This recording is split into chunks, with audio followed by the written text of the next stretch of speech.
Should you be buying XLM or XRP? Now, that's a question that you have to ask yourself personally. I do talk XRP each and every single day on the channel. It's one of my higher conviction plays out here in crypto.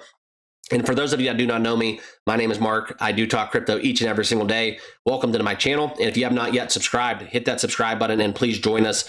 We do talk crypto, like I said, every single day. All right. But I'm not going to tell you which one to buy. I'll never tell you to buy or sell crypto. I'm not going to give you financial advice, but I will kind of illustrate some of the differences behind XRP and XLM.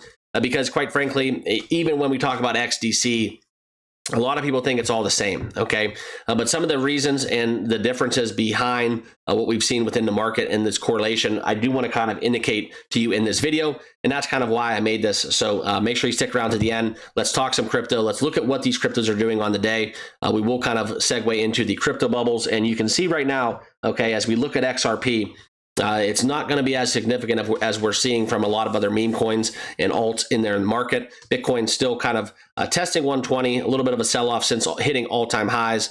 But as we look at it today, XRP, $2.96, back up close to that $3 threshold that we all know and covet. And also the 24 and 31% respectively between the week and month. Let's celebrate that. Let's enjoy that. That's been something where if you've been stuck in the SEC litigation as an XRP holder, we're going to take a 24% week every day and twice on Sunday. Okay. Also, I do want to talk about what XLM has been up to. And as we look at it here on the charts, very interesting. Okay. And what I'm going to do is I'm going to pull this up for you guys so that you can see it. And as we talk about Stellar, now 12th in market cap. So the one thing I will kind of indicate to you guys is this is one of my value plays, if you will. If you've watched my stuff, I have had this in my list of top 25 cryptos that I did favor. I always wanted to find that sweet spot, right? 15, even 25 to like 70, right? And you can go anywhere up to 100 even.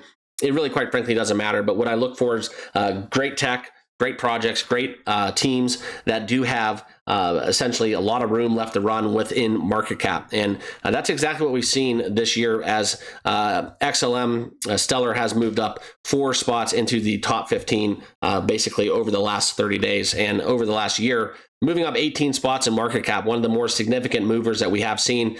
They were under 10 cents at one point. And now you can find XLM trading roughly at 46 cents today. So a very significant move, kind of similar to what we talked about with an H-bar. That was one of the cryptos that we did call out and had some success trading. A lot of people made a ton of gains off of H-bar, Hedera, another crypto I do have confidence in as well. All right, so as I talked about, guys, not financial advice. We're going to get into the differences and what it means to be in both of these cryptos right now in this video. Please remember to do all your research and due diligence. But before we get going, if you are a crypto trader out there and you do trade spot, you do trade leverage, I ask you to check out the link down below. This is where you'll get a 10% first time deposit bonus, also 40% discount on trading fees, which can be very valuable if you are a leverage trader. No VPN KYC necessary. So make sure you check out that link down below if you want to start trading on BTCC. Okay. So what are the big differences? Okay. We'll talk about some of the common traits as well, and also some of the differences, because over the last decade, this is where XRP kind of grabs more of the headlines. But XLM, I think, has kept up to par when talking about the price movement, and most notably, actually, I think in this year alone, XLM has made it a more significant move. If you kind of want to decouple away from the fact that once the SEC stopped their litigation, I guess within XRP. Sure, that's been a little bit better of an uptick, but XLM, they've held their weight and they've moved pretty well in 2025 as well. Okay, so for more than 10 years, this is something where we've seen a lot of different patterns and volatility. But look at kind of what we've seen as you stack up the XRP and the XLM chart. I'll take my head out of this so you can see the whole graphic, and you can kind of see over the last month or so in the later part of 2024 into 2025, you can kind of see the similarities as we've had a lot of short-term price surges followed by extended declines before the cycle often repeats itself. Okay. And kind of judging this has been a 3-4 year window, just like we see historically within Bitcoin halving cycles, presidential elections. They all kind of set up to be the same thing. Okay. But nonetheless, still, it is something where we could take these two charts and exactly what we've done, stack them upon each other, and it's very eerie to look at the similarities within how these cryptos move alongside each other. Okay. Also, you want to talk about kind of what we've looked at within the price comparison. The DeFi Llama correlation calculator. All right, this is a 0.97 to 0.87 over the past month and year, respectively, both high. So they eerily trade very similar to each other. And even David Schwartz, Ripple's chief technology officer, acknowledging this phenomenon back on August of 2024. But doesn't really fully understand what is driving it, okay? His actual quote was, he has no idea the factors that drive the price of XRP. The only real objective data point that I have is that XRP tracks the price and market cap of XLM incredibly well over time frames, okay? I'm going to call BS on that one because I do think that David Schwartz, smart guy, I think he knows exactly what drives the price of XRP. You don't really need to be a rocket scientist to come up with that conclusion, okay? But this is something where you look at XLM being created by Jed McCaleb. Okay, that is a very well-known name out there from the Ripple faithful, as he has previously worked on the founding team of Ripple, okay, leaving Ripple in 2014 and launching Stellar Development.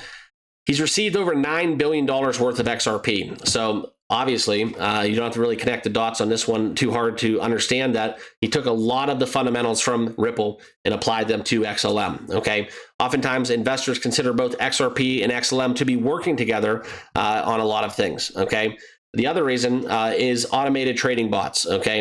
You can look into kind of a comment from Vincent Van Code, a software engineer on X. And also, guys, if you don't follow me on X, make sure you do so. The link is in the description, and also my handle is in the bottom left of your screen. But when XRP's price fluctuates sharply, the bots simultaneously trade correlated assets such as XLM, okay? We look at XLM and XRP both in cross-border payments and improving cross-border payments. However, the recent adoption by the U.S. Federal Reserve, getting the messaging standard ISO 2022 through the Fed wire system is also drawing renewed interest to both assets, okay? And that's kind of where you look into a comment here, and I'm not going to even try to attempt to pronounce that name, but two currencies, but same use cases. Okay, that's the comment. Now, to kind of answer the age-old question, XLM versus XRP, which is better? Okay. Now, I'm going to put a bow on this at the end of this video and give you guys my take, but by 2025, you look at this, XRP has become one of the market's brightest stars. Investors can even argue that XLM could outperform XRP, and when we do compare some of the on-chain data points, such as active addresses and total value locked, XLM surged 100%, while XRP only surging 35%, which is still significant. Right? Do not discredit that 35% move. But as you rival these two together, and we look at the daily active addresses, TVL, between XLM and XRP, this is where you look into the correlation, and XLM basically doubling XRP in a lot of those metrics, right? 80,000 versus 33,000 in active addresses. Also, 137 million basically is double of XRP's total value locked, okay? And that's kind of where you look into why some people choose XLM and favor XLM over XRP, right? XLM does everything XRP does, just better. Very similar to when Charles Hoskinson came over from Ethereum and created a crypto and a blockchain that took the deficits and kind of the things that Ethereum does not do well and wanted to improve them. And what he did was he came out with ADA, and Cardano has really had its way. It was third in market cap at one point. And that's kind of the similarities we see as we look at kind of what's happened here, as we look at the essential Jed McCaleb move from Ripple over and creating XLM, okay? And as we talk about popularity, I think the one thing that does kind of favor XRP is that they have a lot more trading volume. They have a lot more social interests. That's something that they definitely dwarf XRP dwarfs XLM in terms of what we're seeing from the Google trends, and also the XRP ETFs, which we have not really heard any steam or noise from XLM. Okay, so as we get out of here, I do want to put a bow on this and talk about it.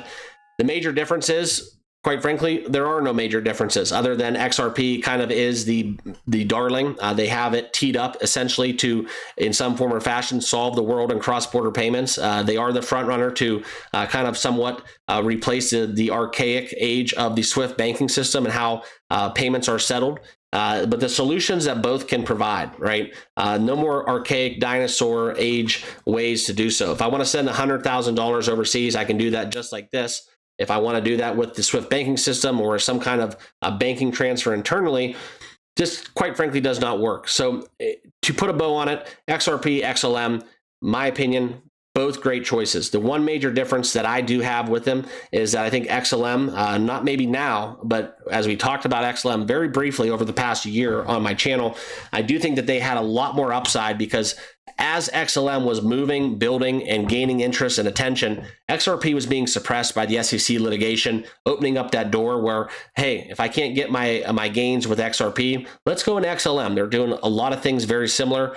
They're trying to do the same things in the space, and quite frankly, there was a lot more room for upside, which is very evident to what we've seen today as we look at the price action within the crypto bubbles. And comparing these two cryptos, as you look at it, right, we're talking about a $175 billion market cap right now to a $14 billion market cap within XLM respectively. So even at the numbers that we're at right now, as XLM has significantly outperformed XRP over the last 30 days, I do think there is a way where, hey, XLM's not done moving. It's still a crypto that I do favor. I do have conviction in both. Full disclosure, I hold more XRP than XLM. Doesn't say that one thing or another. It's just kind of how I feel about it. So leave a comment down below. Do you hold one or the other or both? I kind of want to know your thoughts and comments. And if you had to pick one for the next bull run, are you betting on value and a lot more room for opportunity within XLM? Or do you think XRP simply is just the chosen one and that will eventually one day complete their quest to solve cross-border payments? All right, so I'll leave you with that. A little bit of a poll for you guys as you get out of this video. But like I said, guys, not financial advice. I never tell you to buy or sell crypto. I think both are great options. The difference is major. I think that the major difference is that XRP kind of has a lot of infrastructure already set in place. The ball's already rolling as they look to kind of be the chosen one in solving cross-border payments. Also, I think that XRP has a little bit higher social sentiment, but that does not take away from what XLM can bring to the table overall as well. Okay, so that's basically it. I appreciate you guys tuning in. If you have not checked out the link down below for BTCC, make sure you guys all do that down below if you want to start trading on that platform. But I thank you guys all for watching, and we'll see you all in the next video. Cheers.